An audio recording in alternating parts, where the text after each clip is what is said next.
This is IUPTv News, broadcast from Davis Hall. We will bring you our weekly news bulletin. I'm Brandon Uhalik. And I'm Taylor Jones. Today we will bring you stories related to IUP and the Indiana community. We will begin with local news. A nationally known manufacturer of furniture products has named Indiana on a short list of 3 potential sites for a huge assembly and distribution center. The center is expected to employ between 300 and 500 people, as well as offering tax breaks and other incentives. The location is expected to be in White Township, Eastern Pennsylvania, or North Carolina. Now the national news. Students at some central Pennsylvania high schools are planning to take part in a protest against gun violence, joining their peers around the country in the wake of the Florida school shooting. Students at Carlisle High School are planning a walkout on March 14th in support of gun control. The walkout will be for about 45 minutes and will include a memorial to students who lost their lives at Marjorie Stoneman Douglas High School, as well as student speakers advocating for sensible gun control. In international news, a German court ruled that cities can ban diesel cars and trucks to combat air pollution, a decision with wide-ranging and costly implications that marks a turning point for diesel vehicles in Germany. While environmentalists cheered and business groups protested the decision by the Federal Administrative Court, the German government scrambled to reassure drivers it would seek to prevent such drastic measures. It's hard to explain. It just became home. There are hundreds of majors and programs, bachelor's degrees to PhDs, small classes and faculty that really get to know you. Amazing internships and everywhere, programs that help to find a job that is right for you. It's what IUP is about, a commitment to your success. See it for yourself. Visit us, Indiana University of Pennsylvania. Find your success. One of the reasons I appreciate being a student is the opportunity to learn not only from professors, but also professionals. The Department of Arts in the Wood Center invited a furniture designer and winner of the 2016 IUPTv Ellen's Design Challenge, Vivian Beer, last week, to share her expertise with students and the community. Aaron Stewart has the story. Vivian Beer, the winner of HGTV's Ellen DeGeneres Design Challenge in 2016, came to IUP to show the public the process of her work. Students watched how metal can be shaped as furniture. What do you think about this work? Oh, I think it's incredible. Just the technique alone, plus the visuals on it. Native of New England, Miss Beer has been known for her sleek, abstract metal furniture design that combines aesthetic contemporary art and sculpture. What made you interested in metal, like working with metal? Well, as I was saying last night, I mean, it's a little bit of a joke, but it's also true of, I love metal because it pushes back quite a bit. So it's a material that has an extraordinary amount of ductility. How did you start with this work, or what got you into it? I don't know if there's any one thing that I could do. I've been running my own studio for 10 years now, so I've been doing it for I'm less interested in how I started, but how I keep going. So I looked at most of your stuff, and you have used a lot of color. How do you choose colors in your work? Color is a tricky one. There's whole books written around chromophobia, actually. So color is really powerful. And one of the things that I love and have loved and love about working with automobile paints is that it's more than just a color. Her work has been displayed in prestigious museums in DC, Boston, and Maine, as well as her own galleries in different parts of the country, such as Philadelphia, Memphis, Tennessee, San Diego, and New York. What do you expect students to learn from her? Well, I expect students to learn something about the materials that she's using and how to work with those materials. Reporting for IUPTv News, this is Aaron Stewart. If you have no plans this coming week, perhaps you should include visiting the University Museum. Beginning March 1st until March the 10th, the museum will display paintings made by famous painters who grew up in Western Pennsylvania. The exhibition is called Memory and Magic, Folk Artists in Western Pennsylvania. Emily has the story. What do you think when you look at this painting? Or this painting?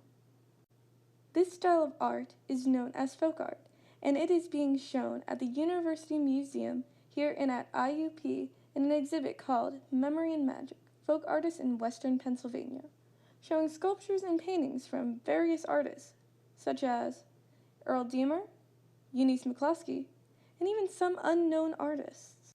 Rhonda Yeager and Donna Cashdeller are the curators for this exhibit. I sat down and talked with them about why they called it Memory and Magic, and about folk art in general. According to them, they've been wanting to do an exhibit on folk art for many years. Memory and Magic, the reason we picked that as a title is that folk art kind of deals with those two issues.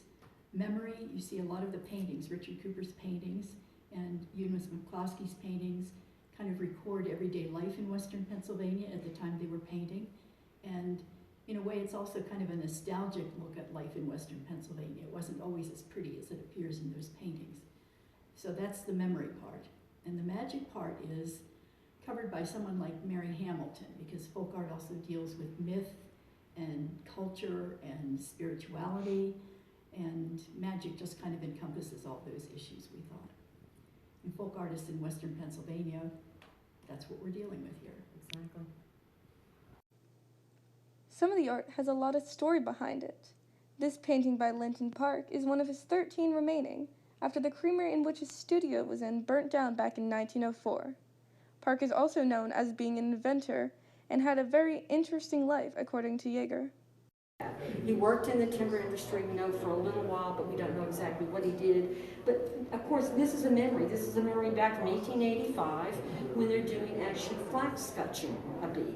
But you can see this is a memory of all these people that get together, gather around, have, you know, a big, probably, I don't know, kind of a party, and they're working at the same time, they're partying at the same time, they're eating, they're talking, they're probably doing everything. You can see these people, some of them are all getting crazy, maybe they're dancing a little bit, but you know, it's showing you like what the area looked like in 1885.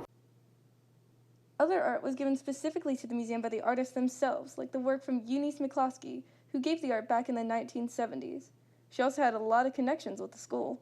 So she's a very, very well-known folk artist and author, and her daughter actually attended IUP. Right. So she has been connected to the IUP community for you know, a very long time. Mm-hmm. And so we're very happy to have her work in that connection. One of the artists was even at the museum the day I was there. Richard Cooper was here to discuss his work and talk to those who came by to visit. Folk art means to me that I have no training. Hopefully I have some ability and some vision and some ideas and some technique, and I just paint, you know, without any training. I just paint from my spirit. That's what folk art means to me. While much of his work at the museum is from the 70s and 80s, Cooper is still painting and has many plans for his future. Okay, I have some commissions that I'm working on, and I'm going to still continue to do that. I'm working on a series of pen and ink drawings. I'm doing that, and I'm also making art out of found objects, like my sculptures. So I was always looking for stuff to put together in the sculptures. The exhibit has garnered a lot of attention from both students and from the community. The exhibit will be open until March 10th. For more information on the museum, hours, and future exhibits, go to iup.edu/museum. From IUPTv News, this is Emily Lose. February is Black History Month. To celebrate, IUP held many activities and invited people with different backgrounds to participate. One of them is Ken Wadiki, a peace activist, an inspirational speaker, and the founder of the Free Hugs Project. Troy Richardson has his story. At a time, hugging people was not a good idea, especially if they are members of opposite sex. For Ken Wadiki, an activist and a founder of Free Hug Movement, hugging brings a different story. I think with all of the hate groups on the rise, it's easier for people to just hate or avoid people that they don't understand or people that look differently than them.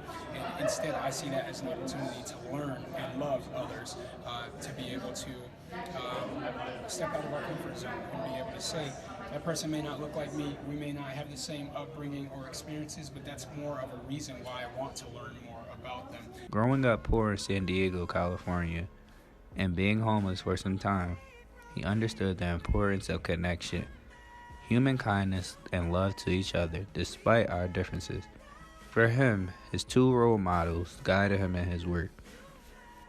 One is Dr. Martin Luther King is one of my biggest inspirations. Studied so much of his work growing up and really used that to shape a lot of the work that I do. But the second being Jesus Christ, just that message of love and being able to pour that back into the country and even into certain parts of the world. Ken's life and his effort to keep on going has inspired some people in the audience to be better in their lives.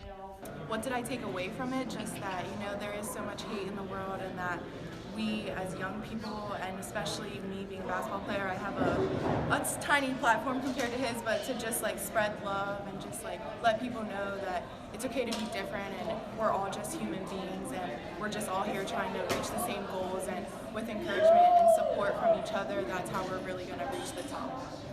Hopefully the talk can bring a better dialogue among different people, not only in the university, but worldwide. This is Troy Richardson reporting for IUPTv News. So Taylor, the world is buzzing right now on this new Black Panther movie. Have you had a chance to go and see it yet? Yes, I have, and I really enjoyed it, and I love how it's a predominantly black cast. Everyone should go see it. Yeah, I'm a huge comic book buff. I've been all my life, and I've seen every single superhero movie, and I think Black Panther might be top 3, if not the best comic book movie that has come out under the MCU belt. Like you said, it's great for African Americans because they finally get to have a centerpiece of a superhero that they can look up to. Yes. And look at Chadwick Boseman, and he's a fantastic actor, and just a little fun fact that Black Panther is the wealthiest comic book superhero in all of comic book lore. So I truly think the success of this film is going to change comic book movies for the foreseeable future. And I completely agree. Coming up next, Peyton Markajon will bring you sport and health stories. Stay tuned. Can I go to the sleepover? Lucy, I want you to promise me something. If there's any drinking, I want you to say, "No thanks, not my thing." Mom. I promise you, your real friends won't care. Deal? I promise, Mom. They really do hear you. Did you pack your toothbrush? For tips on how to start the talk, visit underagedrinking.samhsa.gov, a public service message from the Substance Abuse and Mental Health Services Administration. This week, Jessica Jones was named Pennsylvania State Athletic Conference Champion Scholar for women's indoor track and field. According to IUP Athletics, this award is modeled after the NCAA's Elite 90 Award, honoring the student athlete with the top grade point average who is competing in a PSAC championship final. Jones has a 4.0 GPA in her degree in mathematics and German. She is the second IUP women's track and field athlete and the 25th IUP athlete overall to win this award. I fell in love with the campus, with the people, with my IUP life.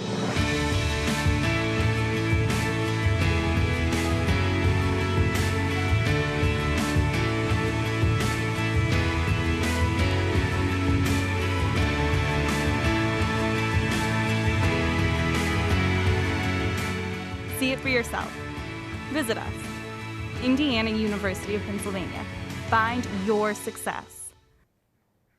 Good news, flu season is on its way out, or at least flu-related doctor's visits are. According to the CDC, only 1 out of 16 doctor's visits have been for flu-related symptoms. The number of states that reported high patient traffic has gone down from 43 to 39 states. These statistics are leading some doctors to believe that the peak of the flu season may be behind us. However, this doesn't necessarily mean you're in the clear. CDC flu expert Dr. Daniel Jernigan says that the flu is likely to stick around until April.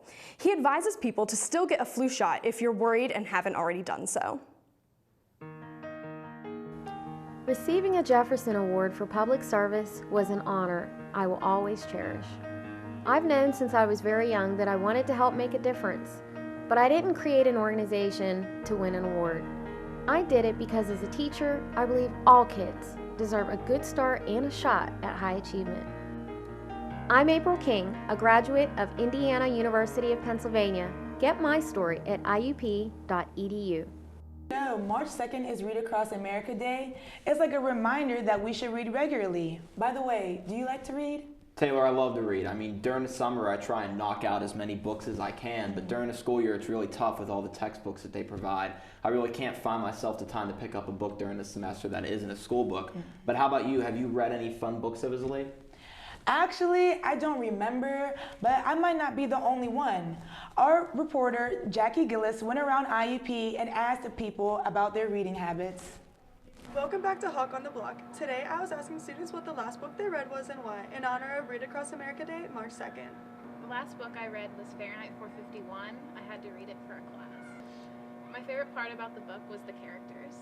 The last book I read was The Island by Aldous Huxley. It's a book about an island where everything is ideal and it's a perfect society. The last book I read was Where the Wild Things Are, because over the winter I work at a children's library and I was putting it away and it made me feel nostalgic about when I was younger. It was Jeanette Wall's A Glass Castle. I saw it was just made into a movie and I read it in high school and I was like, you know, I really like that book, so kind of wanted to read it again. It's about like a girl and her family in poverty. They jump from house to house, not even houses sometimes. They sleep in the desert and in their car. And it's a really good book and it's definitely moving. So. The last book I read was Grit for my comm class. It's really cool. It's about how gritty you are and how hard you work. Well, I'm reading a book right now. It's called The Rooster Bar by John Grisham. And I'm only about a third of the way through it. And it's a really good book. I like John Grisham. He's one of my favorite novelists. He always writes stories about, usually that involve lawyers. And this story is about law school and some students that are in law school, and they're kind of upset because they're finding out that they owe an enormous amount of money to the federal government, and that money that bill is going to come due at the end of their senior year, and they're doing all kinds of stuff. And I don't want to give anything away. Plus, I'm only a third of the way through it, so I'm not going to. There's not much I can say, but it is a really good book. It's one of those books when you first start reading it, you can't put it down. So. Reporting for IUPTv News, I'm Jackie Gillis. Spring break will come before we know it. Next week, we will report on stories related to people's plans for spring break, as well as various activities around IUP to help us get ready and healthy for spring. Please stay tuned. We'll see you next week.